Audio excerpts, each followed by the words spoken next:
Coming up on The World Today.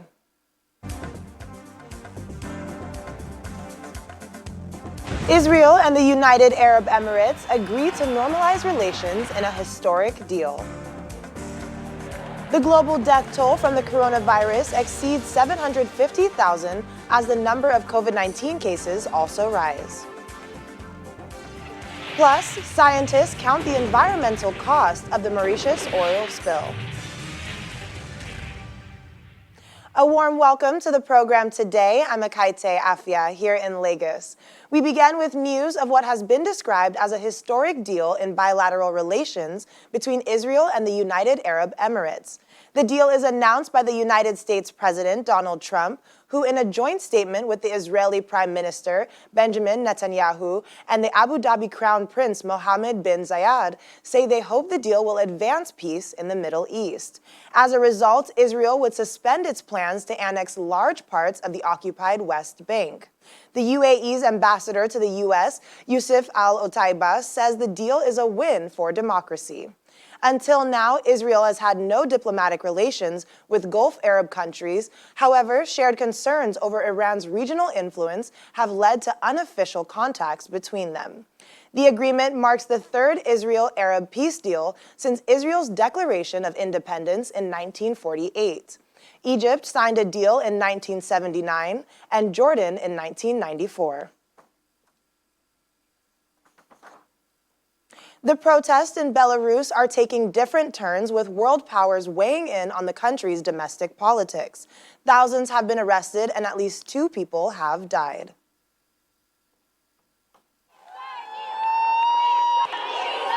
The protests had been on for 3 days, even drawing women dressed in white out to the streets of Minsk.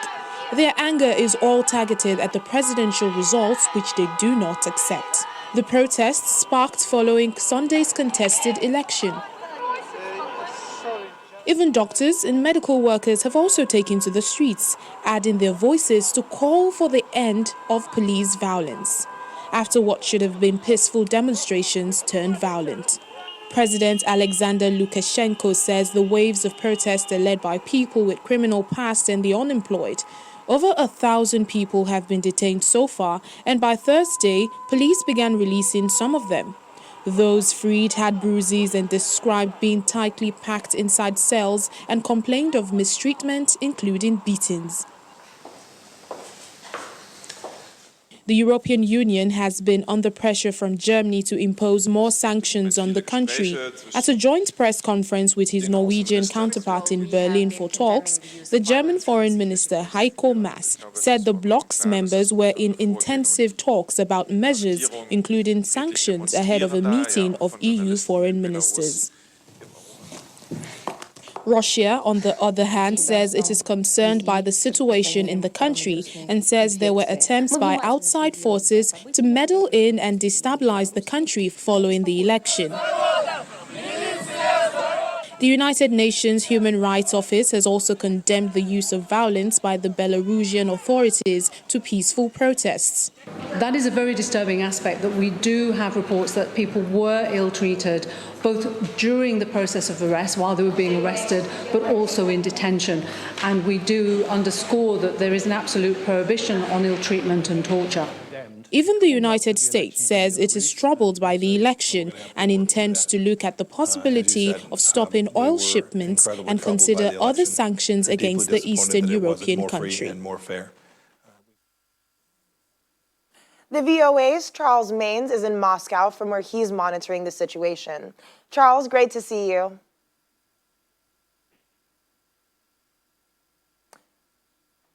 So moving on, Russia appears to be siding with the Belarusian president on external forces being behind the protests. So how do we reconcile that with accusations made just a couple of weeks ago by President Lukashenko about Russian interference in their election? Well, Belarus is a buffer state with NATO for Russia that Russia very much wants to keep in its orbit. And therefore, it's a gamble, really. I mean, back Lukashenko and risk alienating his opponents. which at this point look to be a significant, if not majority, of the Belarusian people.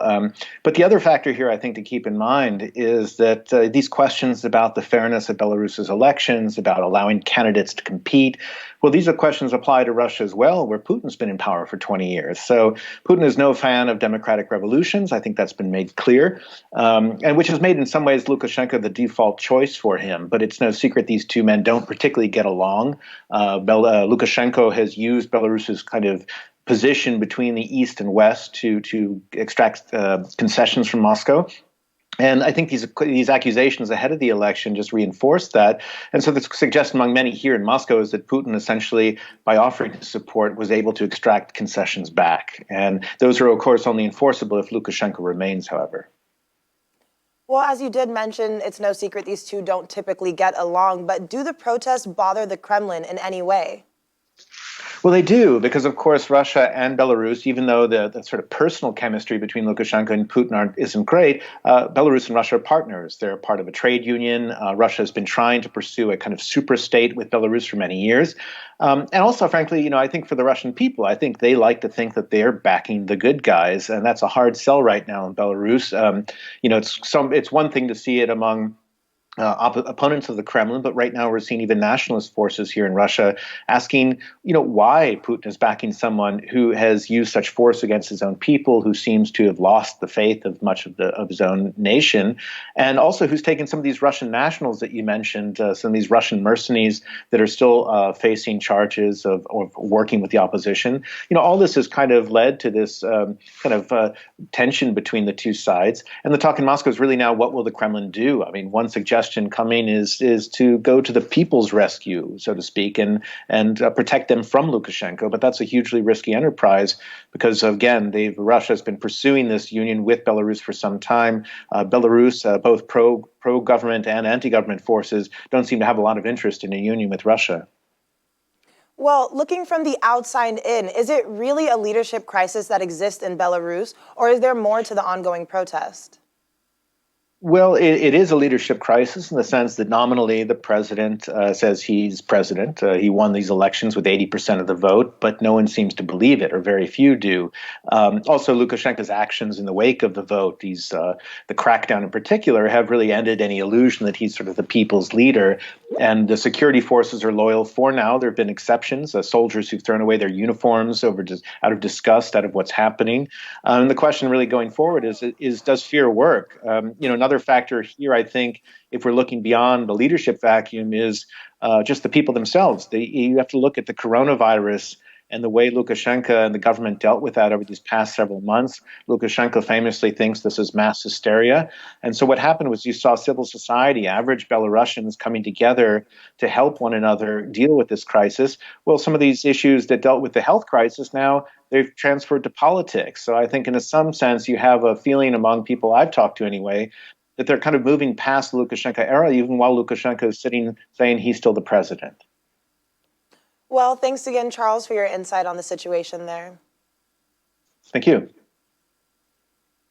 The global COVID-19 death toll has passed 750,000 today as the number of cases surpassed 20.6 million. The somber milestone has been reached 9 months after the first cases were reported in China in December. Almost half of those killed were living in just 4 countries, the U.S. with more than 166,000 deaths, Brazil with over 104,000 deaths, and Mexico with more than 54,000 deaths, and lastly, India with more than 47,000 deaths. Here's the global update. The number of cases in the United States is said to have exceeded a staggering 5 million, the highest in the world, with an increase of 52,839 over the past 24 hours, and a death toll of more than 165,000, according to statistics from the Center for Systems Science and Engineering at Johns Hopkins University. The U.S. has also recorded almost 1,500 more deaths linked to the coronavirus pandemic today, its biggest single-day increase in fatalities since mid-May. A top health official has warned the pandemic is the greatest public health crisis to affect the country in a century. Germany has seen a steady rise in the number of cases, raising concern among the country's policymakers, who are also concerned about hygiene rules being violated in people's private lives. Bavarian State Prime Minister Markus Söder said it is clear that holidays are a great infection risk for the country. Spain has banned smoking in public places to help curb the spread of the coronavirus.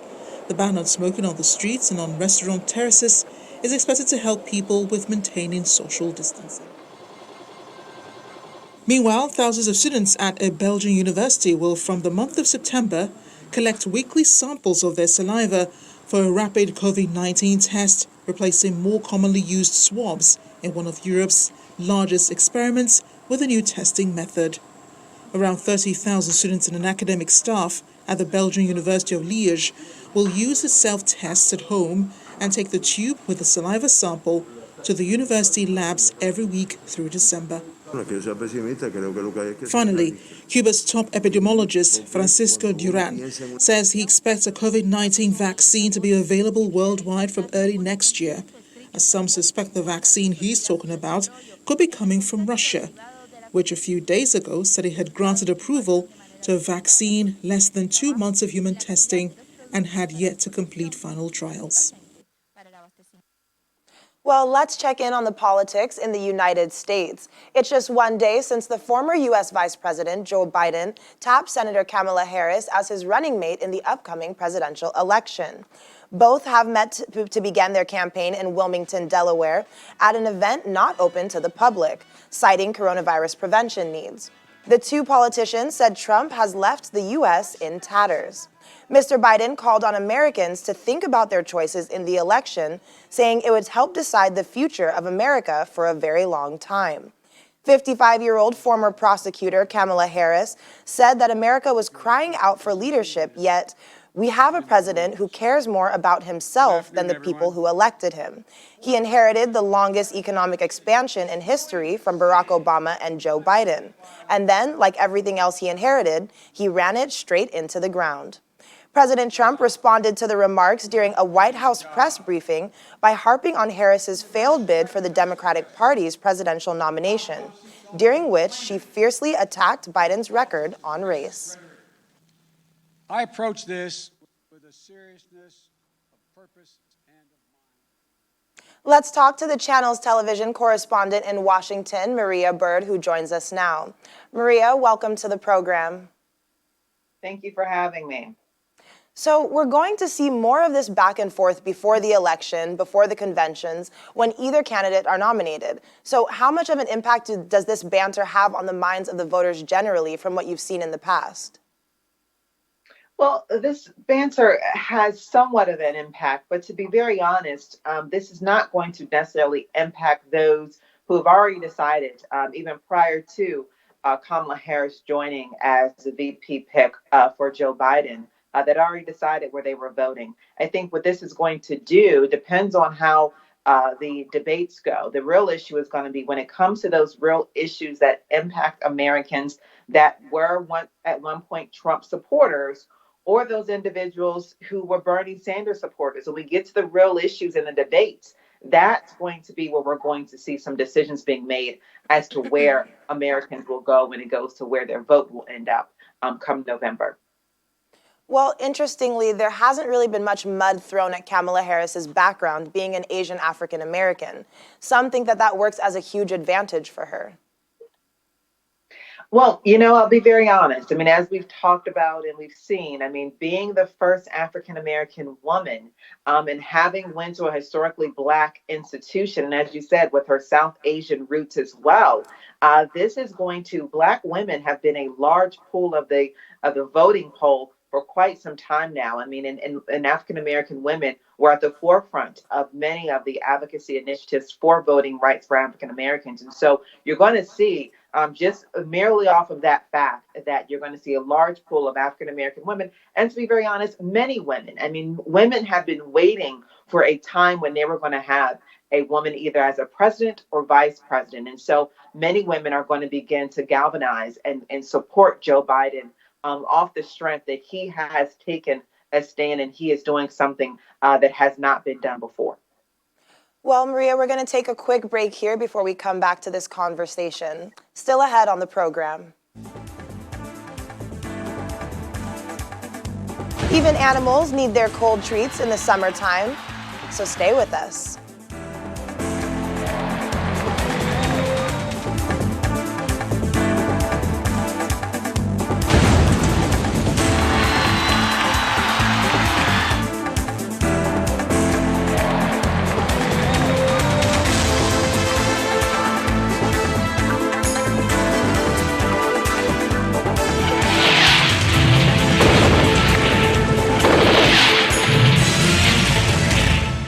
Welcome back to The World Today. Continuing our conversation on U.S. politics, our correspondent Maria Bird in Washington is with us. So, Maria, it is understood how the conventions in the U.S. will hold, and it's something that Americans are looking forward to. Are there any, there appears to be a little bit of voter apathy in the air right now, so how does that play a factor in this? Well, the voter apathy is due to the times. I mean, we're in times where people are stuck in. I mean, we're dealing with a major pandemic. And so many people are looking for answers. Individuals that are in a position where they're unemployed, they're underemployed, they're dealing with, homelessness. I mean, there's a myriad of issues that are happening. And so I think that now that we have the vice president pick and the Democratic convention is coming up, that is definitely going to get people more excited, more energized, and ready to hit the polls in November. Well, we'll be keeping an eye on that situation in the U.S. Maria, thanks so much for joining us. Thank you for having me.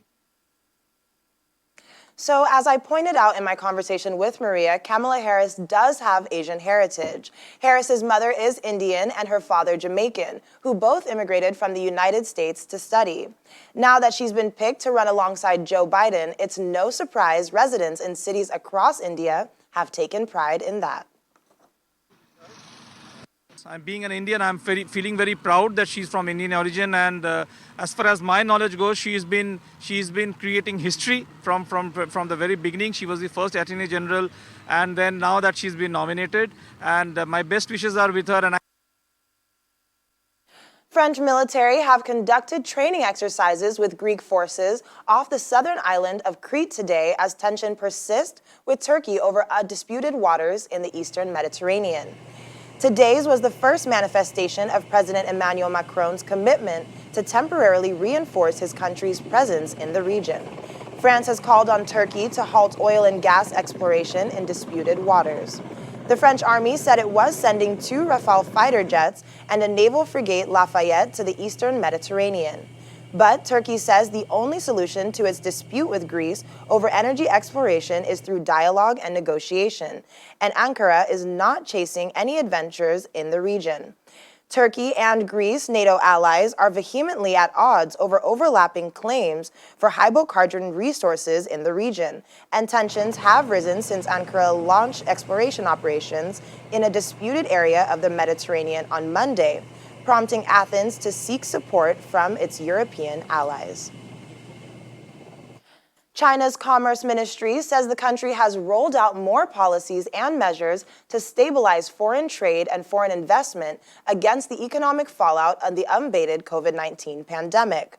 The country will step up credit to support foreign trade firms, especially micro, small, and medium ones, and extend financial support to major foreign-funded companies, which are eligible for the low-cost relending and rediscount quota according to a guideline issued by the State Council. Assistant Minister of Commerce Ren Hongbin said at a press briefing today that in principle of sticking to open wider to the outside world, giving priority to legal compliance, fairness, and transparency, and treating both domestic and foreign investment equally, the guideline put forward 15 policies and measures from 4 aspects to stabilize foreign investment and trade. Hong Kong media tycoon Jimmy Lai has urged patience from Hong Kongers in their struggles ahead. He made the remark during a live stream interview 3 days after his arrest. Lai, a staunch supporter of the city's democracy movement, was arrested on Monday on suspicion of collusion with foreign forces raiding the offices of his Apple Daily tabloid. He was released on bail early Wednesday and greeted by a throng of supporters. He thanked his supporters and said their action showed the police raid was a violation of wide-ranging freedoms, which he likened to oxygen that is running out. We cannot be radical. We cannot really confront them face to face because we are just like an egg and they are high wall. So we can't just do this. We have to be very flexible and innovative and patient, but persist. It's the oxygen is getting thin and we are all choking. That when we are choking, we are still taking care of each other and keep resisting and keep fighting for our rule of law and freedom. The United States and Slovenia have entered into an agreement for added security and cooperation over the development of 5G networks, effectively banning Chinese firms from becoming 5G technology suppliers. U.S. Secretary of State Mike Pompeo, who is on a Central European tour, signed a joint declaration on 5G technology with Foreign Minister Anže Logar after meeting with the Slovenian Prime Minister Janez Janša. Slovenia becomes the latest in a string of Eastern European countries that include Poland and the Czech Republic to sign such agreements with the U.S., pledging that their 5G suppliers would not be under the control of foreign governments without independent judicial review. The signing comes 1 week after the U.S. State Department published an expanded update of a plan called the Clean Network, calling for telecom companies, cloud service providers, and mobile apps of Chinese origin to be kept out of the United States.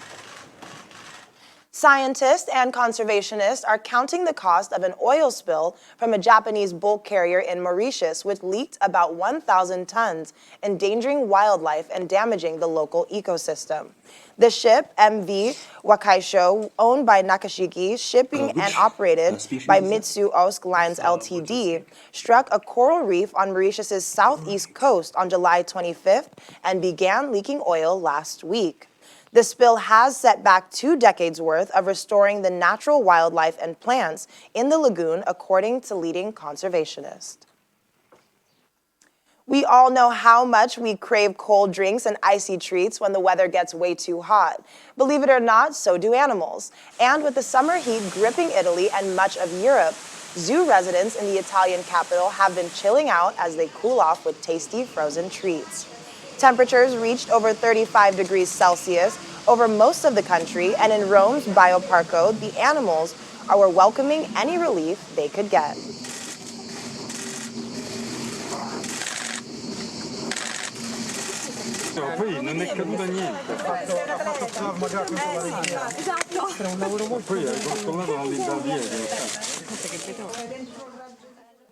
Well, thanks so much for joining us on The World Today. I'm Akaite Afia. Stay safe.